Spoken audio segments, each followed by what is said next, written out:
Welcome to my Hebrew channel, Miel Hebraica, Hebrew Honey, and I'm looking at Ruth 1 verses 7 and 8, and I'm asking myself the question, how are grammar rules made?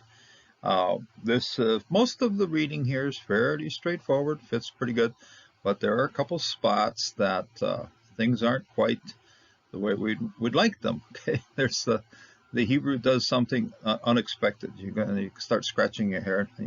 Why, why would they do that? Why don't they just stick with the rules and go forward? Well, Hebrew is a language that lives by its own rules, and sometimes those rules don't fit our way of thinking. So, and we're running into some of them here. We've got to start asking ourselves the question as to why that would be.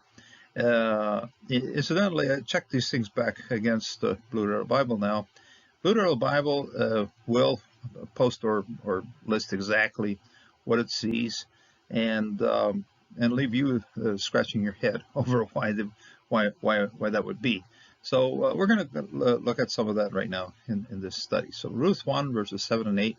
Here Naomi is picking herself up from Moab, walking back to Judah, and some of the things, some of the discourse, some of the speech that takes place between Naomi and the two daughters-in-law. So very, very interesting little study today. So let's take a quick look at it now. So she set out from the place where she was with her two daughters-in-law, and they went on the way to return to the land of Judah.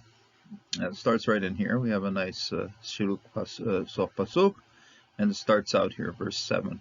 Teshe min ha-makom asher hayata shama u'shtei kelotecha ima ve'telakehna baderech lashuv el aretz Yehuda. And she set out. There's a singular prefix form of yotze. We've seen a little bit of emphasis here with the yod disappearing and the tau coming in its place. That's very, a yod will do that quite easily, so no surprise. Tetse, and she went up, she left, she went out, set out. And tetse, it's singular because we're only talking here about Naomi at this point. Min, from.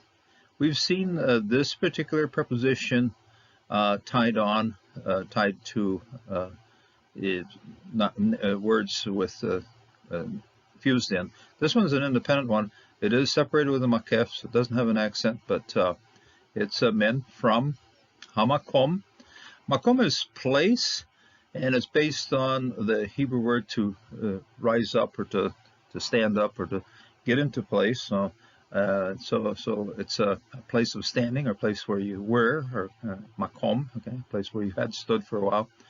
Has an article on it, and this is actually it's a very normal direct article tied to the front of this prefix on here, patah and a shva, the next syllable. That's very normal for putting an article, direct article on the front. The place, okay, hamakom asher, which.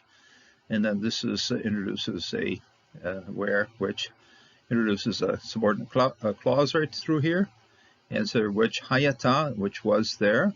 And this is the feminine singular. This is also the first time that we just remember the haaretz hayata, Genesis 1 verse 2, and the earth was. And this is she was, okay?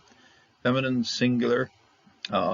It's, it has a tau. It's really sort of irregular, but that's the way it is. Okay, hayata, she was, shama, there, sham.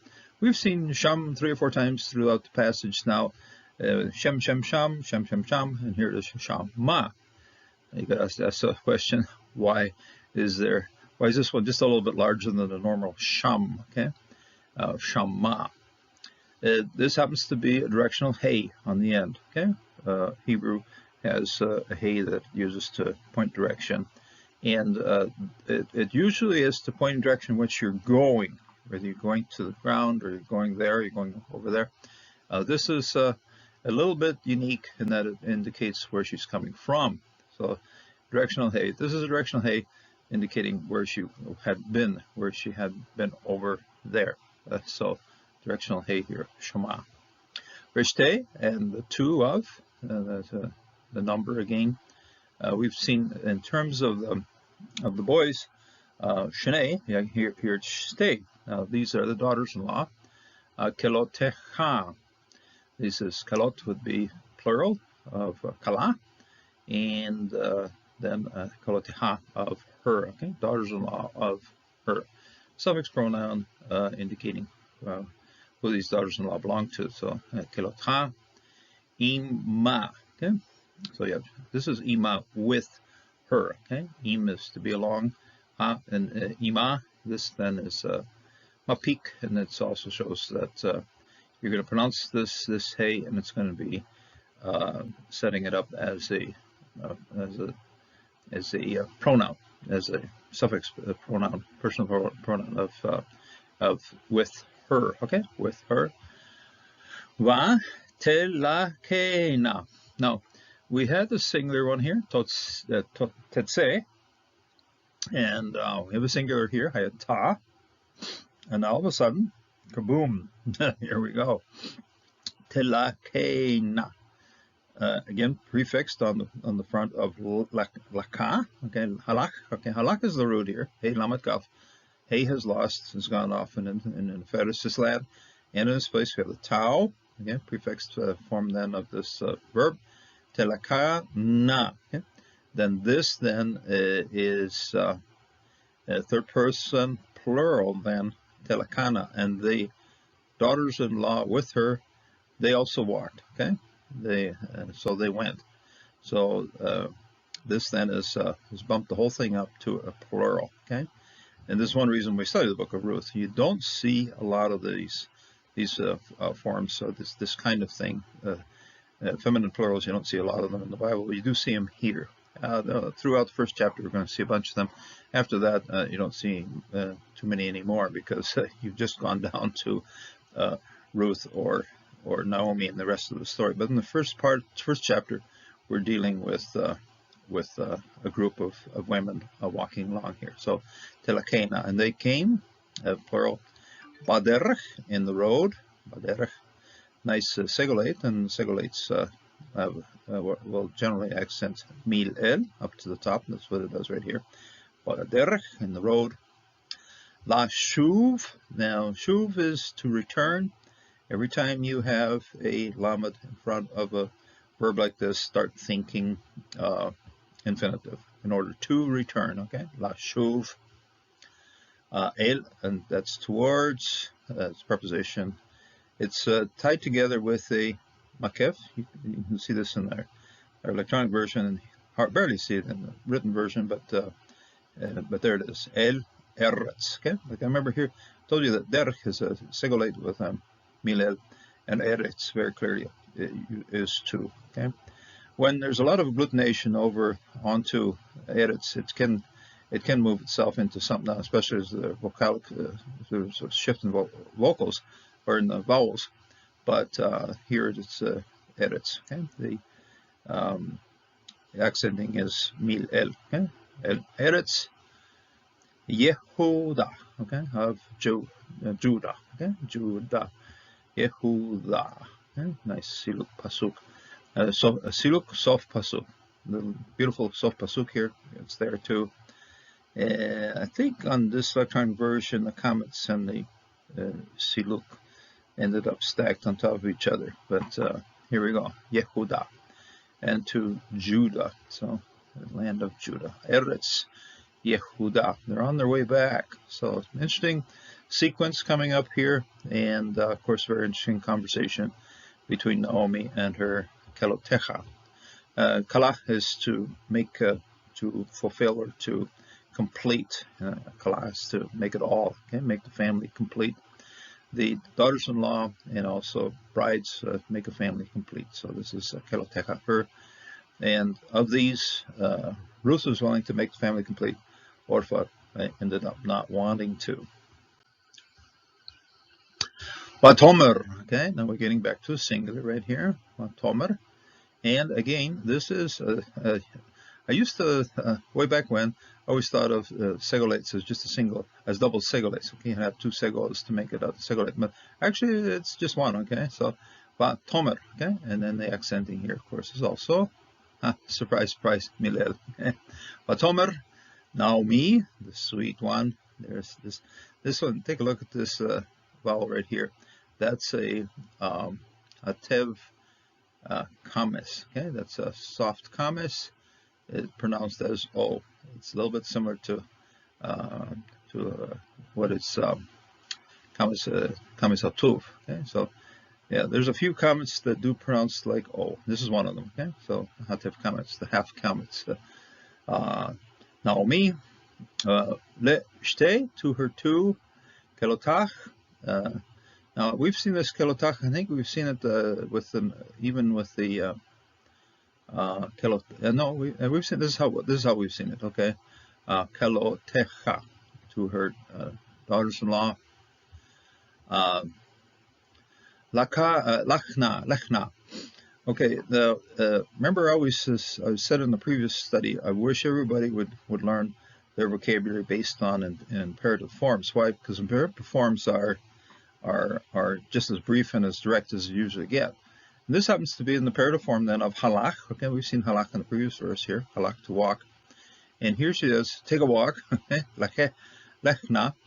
And this then is the feminine plural on the end of that, okay, lechna. Now, hosanna, in other words, those ones are petition type particles, and it seems like a petition particle just simply got stuck onto the end of this one to make this an imperative, okay? Lechna, okay? Go, take a walk, okay? Lechna. Shovna, okay?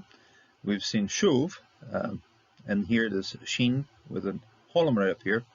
Shovna, return, please, okay? Walk, return. Isha, this is a woman, which each woman, okay, each woman, isha, each woman, le beit, to the house, ima, of her mother, okay, im is mother, and then there's a pronoun with a mapika in there, and this is her mother, ima, okay, this is im. Av would be father, im is mother, ima, to her mother. Ye ase Yehovah imachem chesed. Now here, this one, and then this one. We're going to run into two grammatical problems. Okay, two issues. One of them was picked up with what I call the kre. Okay, and it's based on this particular verb, asa, okay, Yehovah, okay, Oshe. What is the vowel pointing on this thing? Asa, to do something.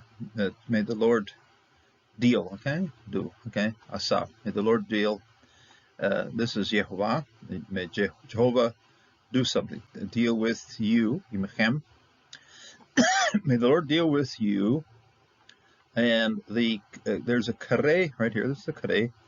And what the kare did is they stick the little circle on the top here. I've got those circles here indicating that we have to take a look over to the margin. And in the margin, there's a yas. In other words, what they've done, they take the yod, ayin, sin, and they remove the hey. And you go, okay. The kare, by the way, is something that the Mashura wants to put in order to define a little bit clearly what's going on. Unfortunately, the Hebrew textbooks, and every time I've had to use a textbook, I'll get to this one first, and they'll say, oh, the kare is there to fix the mistakes in the text. No. The kare is there to keep track of what's happening exactly based on what the Masoretes think about Jehovah and about the text and about what's happening and so forth. And they don't like it when you have an asa with a hey on the end here. And but this verb is very understandable. That's actually happens to be the whole root of the. You look it up. It's asa. It's ayin, seen. It's not a sheen. It's a seen. Hey, asa, to do or make something. So this hey has very much a right to be there. Okay, it can be there, should be. I mean, the if you were talking to the original writer and said, how come you stuck this hey in here? Yeah, that's how the root is. Okay, that's very simple. Just how the root is. That's it's not more nor not less than that. It's simply the root.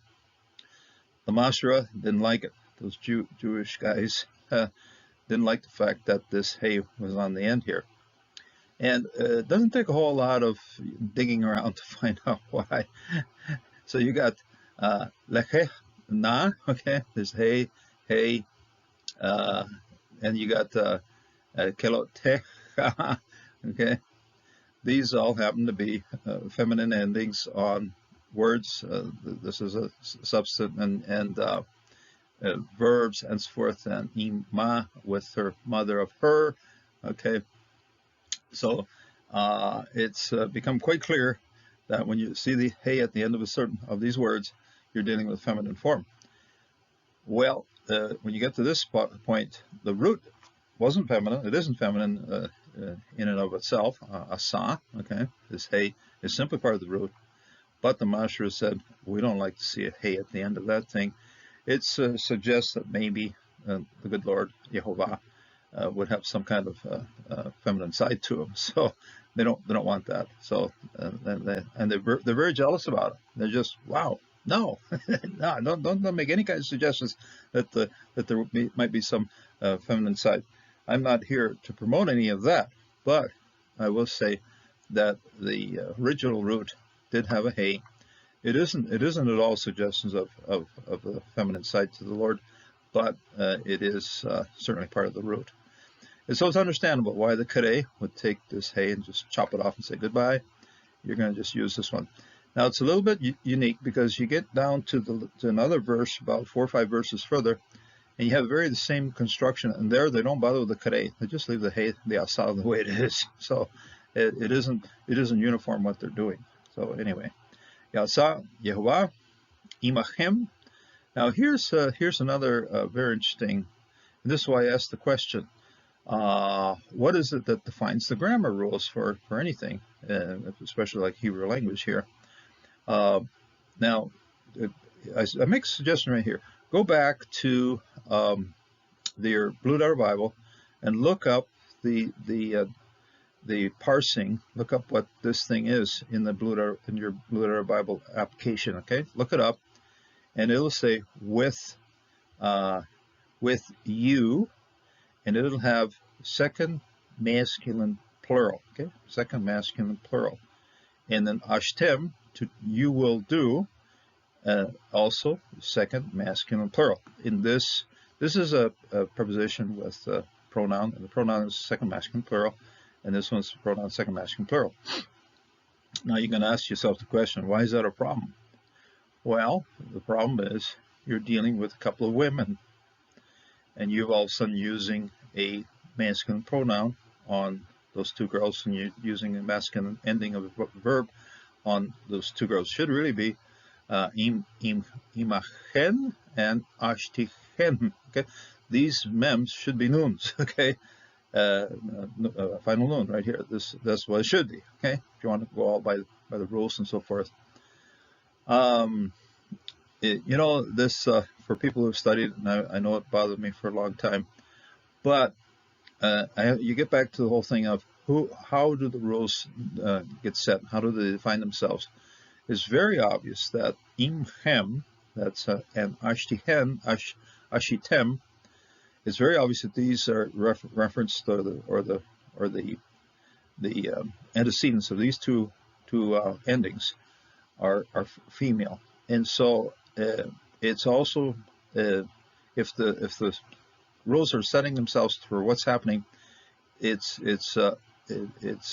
has to be said. It has to be defined this way. This also works for feminine. Okay? The mem works for feminine here, works for feminine here. In fact, you got 4 or 5 more in the first chapter, and I'll probably pick them up as we go. It's just that simple. The mem, and over time you begin to realize that certain consonants do interchange, and the mem and the nun can have a tendency to interchange with each other. So even though, by all the rules and means of Persian and so forth, this should be a nun, no, it is a mem, it is a mem. And very simply, I'll just be able to say, hey, the mem also works very well for feminine. Okay, here this mem is working for feminine people here, the daughters-in-law, those are female. The mem here is working also to indicate that it's them, those two gals that are getting this message here. So imachem chesed, again another segolate, chesed, mercy, loving kindness, kindly, okay. Chesed, kasher, just as ashitem, as you have done, and this in here. Fortunately, in English, you really don't define the gender of this you and you with you. Fortunately, in yes, in Spanish you would, but no, in English you is going to works for both.